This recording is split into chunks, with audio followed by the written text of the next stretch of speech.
Before we get into the video, could everyone please subscribe to my HOA Karen Tales channel? Thank you so much.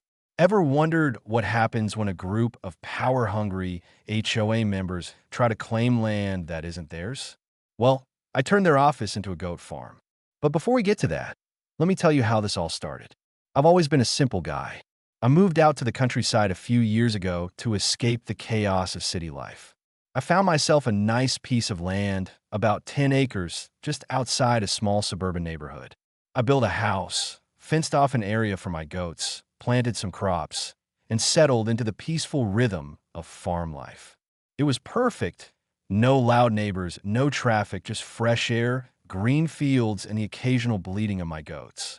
That peace lasted exactly 3 years before I got my first taste of HOA madness. One morning, I walked outside with my coffee in hand, ready to start the day. Birds were chirping, the sun was shining, and my goats were happily munching away on the grass. But something was off. Right at the edge of my property, near the road, there was a brand new sign, a big, bold, professionally printed sign that read, "Future Community Park. No trespassing except for HOA members." I nearly choked on my coffee. Now, I knew my property bordered a neighborhood, but I had never been part of their HOA. That was one of the reasons I bought this land. I wanted nothing to do with those rule-obsessed, clipboard-wielding tyrants. But here they were, acting like they suddenly owned my land. I walked over, yanked the sign out of the ground, and tossed it aside. Maybe it was a mistake. Maybe some overzealous HOA member put it up on the wrong lot. But before I could even get back to my porch, a car pulled up, and that's when I met Karen Clone 5000. Okay, her real name was Linda, but she had the platinum blonde bob, the expensive yoga outfit, and the permanent scowl of someone who genuinely enjoys ruining people's day. "You can't remove that sign," she snapped before she was even out of her car. "That's HOA property." I raised an eyebrow. "Funny, I thought it was on my property." She crossed her arms. "It's community property now. The HOA has decided to designate it as a public recreational space. You'll be receiving an official notice soon." Now, I'm a patient man, but this was some next-level nonsense. "Linda, this is my land. It's my private property." She gave me a smug little smile. "Not anymore. The HOA has reviewed our jurisdiction and determined that due to a zoning technicality, your land now falls under our governance. You'll need to remove your livestock and any unauthorized structures within 30 days. Histoire de here. My livestock? You mean my goats?" "Yes," she said, looking disgusted. "Livestock is not allowed under HOA regulations." I took a deep breath. "Linda, I don't live in the HOA." She waved a piece of paper at me. "That's debatable. We'll discuss it at the next meeting." And with that, she got back in her car and drove off, leaving me standing there with my coffee and a growing sense of rage. Sure enough, a few days later, I received an official letter from the HOA. "Dear homeowner, as part of the HOA's commitment to maintaining a safe and aesthetically pleasing community, we are formally annexing your land under HOA jurisdiction. Per HOA guidelines, all livestock must be removed and any unauthorized structures must be taken down. You are also required to submit landscaping plans for approval and pay a monthly HOA fee of $400. Failure to comply will result in fines and possible legal action." I had to read it twice. They wanted me to pay them to kick me off my own land. That was it. I was done playing nice. I stormed over to their next HOA meeting, letter in hand. The room was packed with well-dressed, smug-looking board members seated at a long table, and a bunch of homeowners who looked either bored or mildly terrified. I didn't even wait for introductions. "Who gave you the authority to claim my land?" "Linda." "Sorry." Karen Clone 5000 smiled sweetly. "As we mentioned in our notice, your land was reclassified due to a zoning update." A balding man in a polo shirt chimed in. "It's all legal, sir. The HOA has the right to protect community property." I smirked. Funny, because I checked with the county records office and my land has been privately owned since the 1800s. No zoning changes, no reclassification. The room got quiet. A couple of homeowners shifted uncomfortably in their seats. Linda's smile faltered for a split second before she recovered. "Well, that's irrelevant. The HOA has voted and the decision is final. I laughed. That's not how property ownership works. Sir, she snapped, if you continue to refuse compliance, we'll have no choice but to take further action. Oh, they took action, all right. A week later, I woke up to find my fence had been cut. My goats had wandered out onto the neighborhood walking trail. And guess who got slapped with a $1,500 fine for endangering the community? Then the HOA reported me to the county for illegal farming activities. And to top it off, they somehow got my water shut off, claiming I was overusing community resources. That was the moment I knew this wasn't just about my land. The HOA wasn't going to stop until they had full control. And if they wanted to play dirty, fine, I'd play dirtier. They thought they could take my land. They had no idea who they were messing with. What they didn't know was that I had just found out something very, very interesting. The HOA wasn't as powerful as they thought. In fact, their own office building was about to become my new favorite investment, and oh, they were going to regret messing with me big time. The moment I realized the HOA wasn't just bluffing, I knew I had a fight on my hands. These people weren't just annoying rule pushers. They were playing dirty. They'd already cut my fence, fined me for my own goats wandering where they weren't supposed to, and somehow managed to get my water shut off. They were relentless, and I had a feeling they wouldn't stop until I either gave up my land or bent to their rules. Ridiculous demands, but if they thought I was going to roll over, they had another thing coming. A few days after the water fiasco, I received another official letter from the HOA. This time, they weren't just demanding that I remove my goats. They were trying to force me to tear down my barn and storage shed. The letter cited violations of community aesthetic standards and unauthorized structures on regulated land. The sheer audacity of it made my blood boil. My land had never been part of their so-called community, and now they were acting like I was the trespasser. I wasn't going to let them win. The first thing I did was call the county office to get a copy of my property's zoning and ownership records. It didn't take long to confirm what I already knew. My land had been private non-A property for over a century. No recent zoning changes, no reclassification, nothing that could possibly justify their claims. In fact, when I brought up the HOA takeover attempt, the county official on the phone was genuinely confused. There was no legal basis for their nonsense. That gave me an idea. If they were going to try and drown me in paperwork, I was going to drown them right back. I hired a lawyer, a good one, someone who had dealt with HOA overreach cases before. Together, we drafted a cease and desist letter demanding they retract their false claims and cease all harassment or face legal consequences. I sent it by certified mail, ensuring someone from their office had to sign for it. Less than 24 hours later, Linda, Karen Clone 5000 herself, showed up at my property, furious. "This is completely unnecessary," she hissed, waving the letter in my face. "You could have just worked with us instead of escalating things like this." I crossed my arms. "Worked with you? You cut my fence, you shut off my water, you try to fine me for land you don't even own. What part of that sounds like working together to you?" She pursed her lips. "We were enforcing community standards." I smiled. "Well, my lawyer is enforcing actual property law." She tried to argue, but she was clearly rattled, and she had good reason to be. A few days later, my lawyer sent the HOA a formal request for documentation.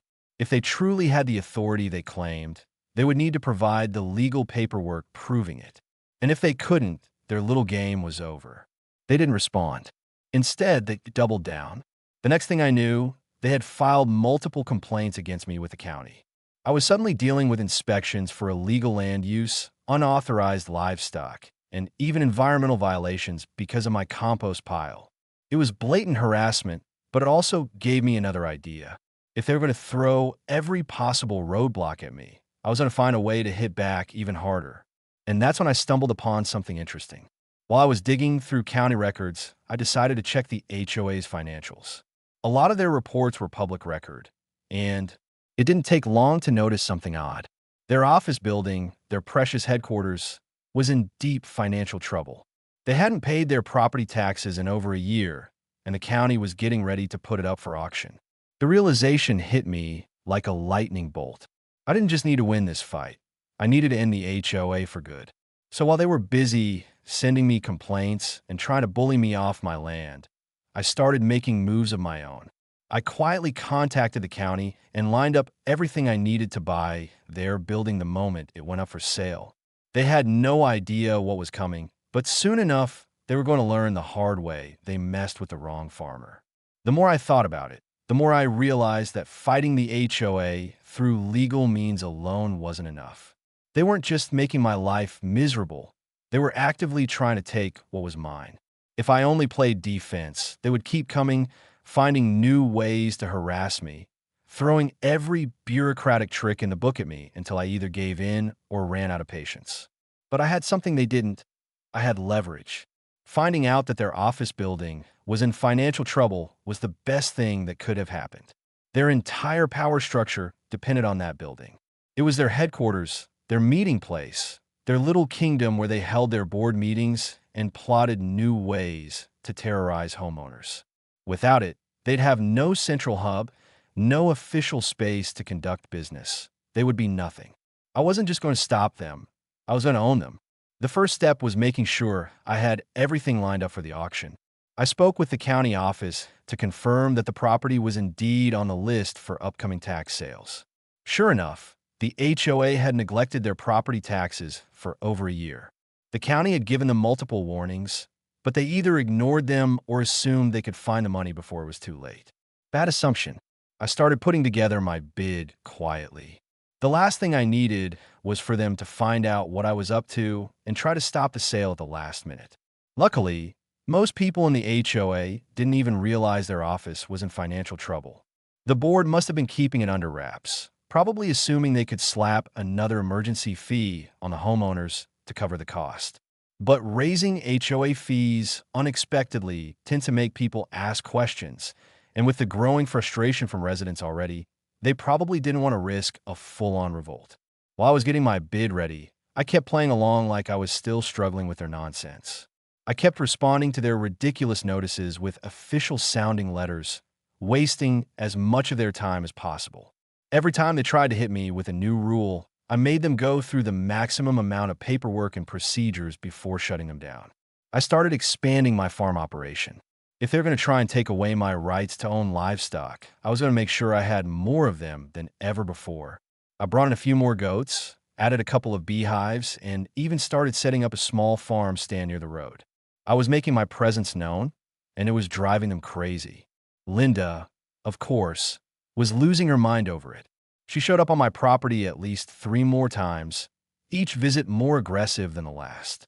The final time, she stormed up my driveway, clutching another one of their pointless violation notices, practically shaking with frustration.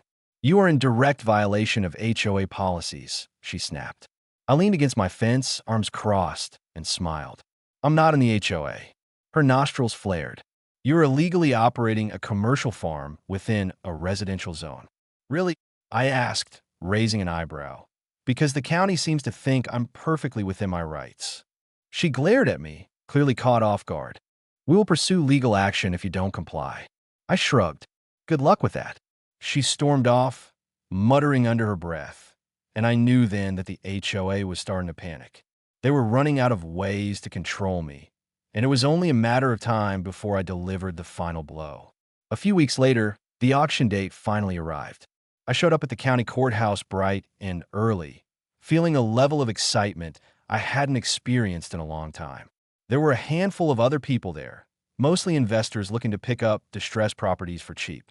Then, sure enough, a couple of HOA board members showed up, clearly hoping to save their precious office. Linda was there too. She hadn't seen me yet, which made it even better. The bidding started, and at first, it seemed like a normal auction. A few people placed their bids, and I sat back waiting. The HOA board members placed a bid as well, though I could tell they were sweating over it.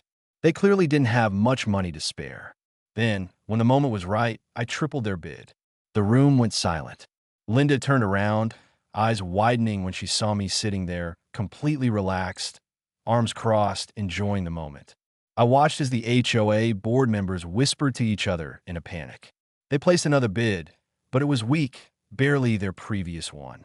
I let them think they had a shot for about 30 seconds before I doubled my own bid. They hesitated, then they went completely silent. The auctioneer called for any more bids. No one spoke, and just like that, it was over. I was now the proud owner of the HOA's office building. Linda's face was pure horror. She looked at me as if she couldn't believe what had just happened. The other HOA members looked like they were about to be sick. I just smiled, walked up to sign the paperwork, and casually said, "Can't wait to show you what I'm going to do with the place." They had no idea what was coming next. The moment I signed the final paper, the reality of what had just happened started sinking in for the HOA board members. I watched as Linda's face turned an almost comical shade of red, her hands trembling as she gripped the folder she had brought to the auction. She opened her mouth, then closed it, then opened it again like a fish gasping for air. The other board members stood frozen in shock, whispering frantically among themselves, probably trying to figure out how in the world they had just lost their headquarters to me. I took my sweet time walking out of that courthouse. There was no need to rush. I wanted every second of this to burn into their memories. By the time I reached the parking lot, Linda finally snapped out of her daze and stormed after me. "You can't do this," she practically shrieked. I turned around, feigning confusion. "Do what?" "You can't buy the HOA office," she spat. "That building belongs to the community." I grinned. "Not anymore. Now it belongs to me. You have no right." I pulled out my newly signed deed and held it up. "Actually, I have every right. Bought and paid for, fair and square. You should have kept up with your taxes, Linda." Her mouth opened and closed again, but she had nothing, absolutely nothing. By the time I got back to my farm, the news had already spread like wildfire. Several neighbors, ones who had always hated the HOA but never had the guts to stand up to them, came by just to shake my hand and laugh about the situation. One guy even brought a bottle of homemade wine, saying, "You did what we all wanted to do for years." But the real fun was just beginning. The first thing I did was put up a brand new sign right in front of the former HOA office, future home of Goat Haven Farm. Grand opening soon. I made sure it was big enough that nobody could miss it. Less than an hour after the sign went up, Linda and two of her loyal board members showed up, looking like they were ready to explode. "This is completely unacceptable," she hissed, stomping up to me. "Oh," I said, leaning against my truck. "What's unacceptable about it? You can't just turn our office into—" She looked at the sign again, her eye twitching, "a goat farm." I shrugged. "Why not? It's my property now, and from what I hear, a lot of people in the neighborhood are excited about fresh goat milk and cheese." "You don't have the right permits for this," one of the board members, a Weasley-looking guy in a sweater vest, blurted out. I grinned and held up another piece of paper. "Actually, I do. Just got the zoning approval this morning. Turns out, since it's now private property, I can use it however I want as long as it meets county regulations." Linda looked like she was about to have a stroke. "This is an insult to everything this community stands for." "Funny," I said, rubbing my chin, "because the community seems pretty happy about it." She turned around, noticing for the first time that several homeowners had gathered nearby, watching the exchange with amusement. A few of them started clapping. Someone even cheered. I realized that was when she understood she had no allies left. I watched as her confidence cracked, the realization setting in that she had lost. But she still tried to salvage what little authority she had left. "We fight this," she said through gritted teeth. "Challenge this sale and take back what belongs to the HOA." "Good luck with that," I replied, because from what I understand, without an office, you don't really have an HOA anymore. Her face went pale, and that's when the final blow landed. One of the other board members, a guy who had been quietly standing in the background, stepped forward and muttered, "Linda, we can't challenge it. We're broke. We don't have the funds to fight this." She whirled on him. "What do you mean we're broke?" He sighed, rubbing his forehead. The HOA account was already drained, covering fines, legal fees, and the property taxes we couldn't pay. We don't have any money left, and now with no office, we have nothing. The silence that followed was pure bliss. Linda's jaw clenched so hard I thought she might crack a tooth. She turned back to me, her eyes burning with pure hatred, but there was nothing left for her to say. I let the moment stretch out just to enjoy the sight of her finally, truly defeated. Then I gave her a friendly pat on the shoulder and said, "Well, if you ever need a job, I'll be hiring farmhands soon. Goats need a lot of care, you know." That was the final straw. She let out a frustrated scream, spun on her heel, and stomped off. As she marched down the street, her loyal followers awkwardly followed, looking like they had just witnessed the complete and utter collapse of their little empire. And just like that, the HOA was finished. Over the next few weeks, I made good on my promise. The old HOA office was renovated into a small farm shop where I sold fresh goat milk, cheese, honey, and homemade soaps. Locals loved it. People who had once been terrified of the HOA were now coming by just to celebrate the fact that it was gone. And best of all, every time Linda had a drive-by, she had to see the sign out front that read Goat Haven Farm, proudly built on the former HOA headquarters. Some victories are just too sweet. The moment the HOA lost their office, their downfall began like a slow-motion train wreck. At first, they tried to act like nothing had changed, like they still had control over the neighborhood. Linda and the remaining board members sent out emails insisting that temporary adjustments were being made and that alternative office spaces would be secured soon. But everyone could see through the desperation. The truth was, without their headquarters, they had nowhere to operate from, nowhere to hold meetings, and most importantly, nowhere to store their endless piles of paperwork and fines. The residents weren't blind. They had seen the power shift. The once almighty HOA, the group that had terrorized homeowners for years, was suddenly scrambling like headless chickens, and people loved it. I kept my head down. I focused on converting the former office into my farm shop, but word started spreading that cracks were forming within their ranks. Homeowners who had once been terrified of fines and retaliation were now openly questioning the HOA's authority. Some even stopped paying their fees, reasoning that if the HOA couldn't even keep their own office, what were they going to do about a few unpaid dues? Then the resignations started. First, the treasurer quit, claiming he had been kept in the dark about the financial troubles. He made a big scene about how he wouldn't be held responsible for the board's mistakes.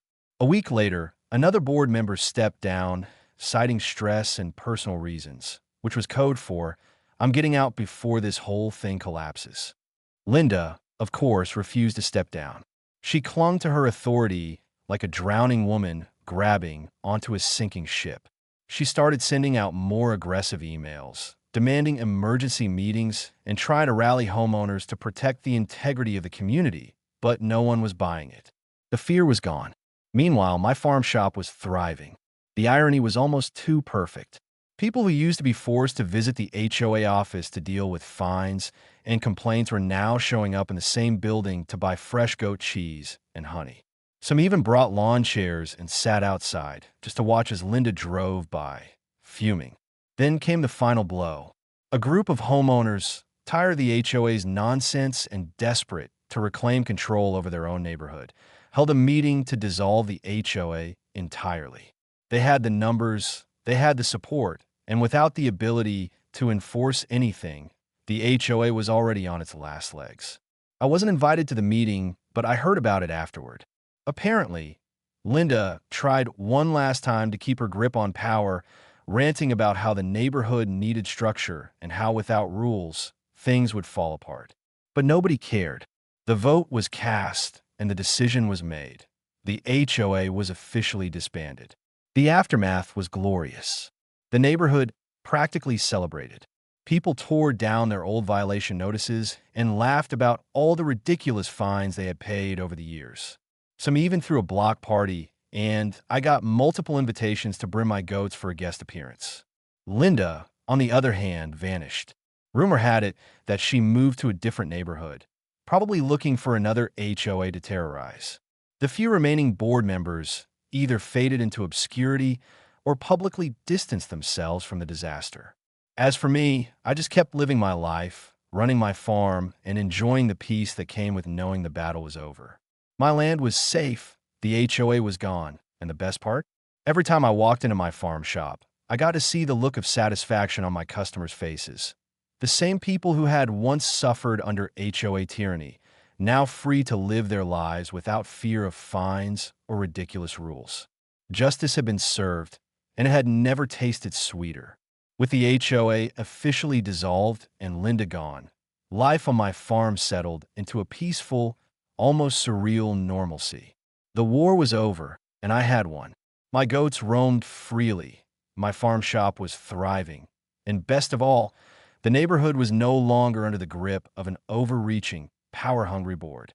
For the first time in years, people actually seemed happy.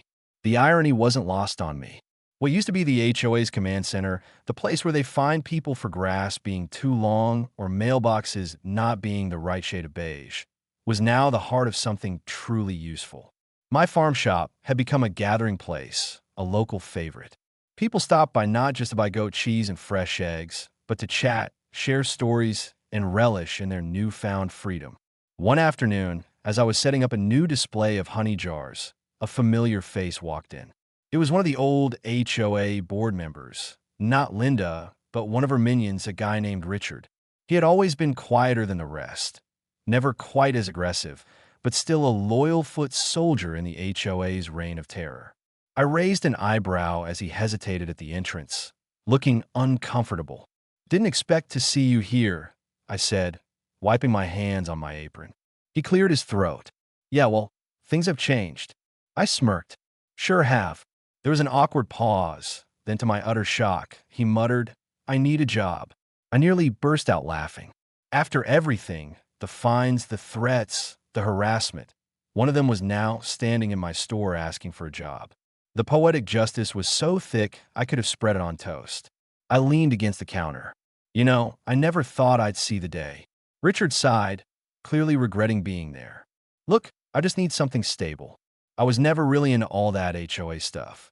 I just kind of went along with it." I let the silence stretch just to enjoy watching him squirm. Then I shrugged. "All right, you can work here." His face lit up with relief, but I added with a grin, "You report to the goats first." Richard blinked. "Wait, what? You wanted a job?" "Well, the first job around here is taking care of the goats, cleaning stalls, feeding them, making sure they're happy." He hesitated, clearly debating whether or not it was worth it, but he must have really needed that job because after a long pause, he finally nodded. "Fine." I couldn't have asked for a better ending. As the weeks went by, the last remnants of the HOA's rule faded into memory. People fixed up their homes the way they wanted to without having to ask for permission.